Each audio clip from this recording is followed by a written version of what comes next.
ayaw niyang biskotso. Anong biskotso pinagsasabi niyo? Huwag mo na silang patulan. Naaway ka siguro ng mga yun, oh.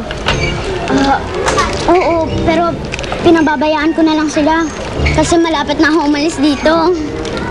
Ano nga ba nangyari kanina sa korte? Ayun, parang sinisiraan ni na Auntie Natasha si Tito Jude dun sa judge. Eh di siraan mo rin. Ang ibig ko sabihin, siraan mo rin. Mari, sabihin mo sa anin na walang ginagawa masama si Kuya Jude. Tama si Isko. Mas matutulungan mo pa ang Tito Jude mo pag ginawa mo yun. Mas madali ka nila makukuha sa mga Auntie Yvonne mo. Jude will never be a suitable guardian for Cookie. He's used to a very carefree lifestyle. Actually, ngayon lang nga naging successful ang kanyang business. But his previous attempts at the others were utter failures. So, anong alam niya sa responsibilidad? Diba? As far as I know, he's never been in any serious relationship with girls. In fact, I'm surprised kung bakit siya nagpakasal kay Pilar. And I wonder for what reason. Dahil nagmamahalan kami. No kidding. O gaya ba ni Cookie na ginagamit mo rin ng asawa mo para mapakita mo sa amin na responsable ka, pwede ka maging padre ng pamilya. Hindi ako manggagamit ng tao. Counsel, restrain your client. Jude, please. You can speak when it's your turn again. So what I'm trying to say is, Cookie has been with us all this time and I love her like a daughter. And you know, we give her all she wants. She has food on the table. Dahil dyan sa katabilan mo, hindi ka kakain ngayong gabi.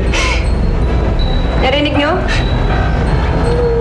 Huwag mong papakainin tong batang to. Maayos ang kanyang tulugan. Elma, dali mo ang batang yan sa maid's quarters. Huwag po! Ayoko po! Ayoko po! Buti nga sa'yo, alila ka lang. Dan! Diyan ka! Diyan ka na babasa. Ayan, ginamit mo. Pinapasyal namin siya and she can do whatever she wishes. Kahit kailan. Awa na po kayo sa akin! Ayoko po dyan! Auntie Natasha! Ayaw mo ba? Auntie Natasha! Ayoko Ginawa po ko nga dyan! yan para sa'yo eh. Pasok! Diyan ka sa loob! Aray! Tama na po! Mawawalan niyo po ako dito! Ayoko po dito! Mawa na po kayo sa akin! Diyan ka sa loob at hindi ka pwede umalis dyan hanggang hindi ka sinasabi.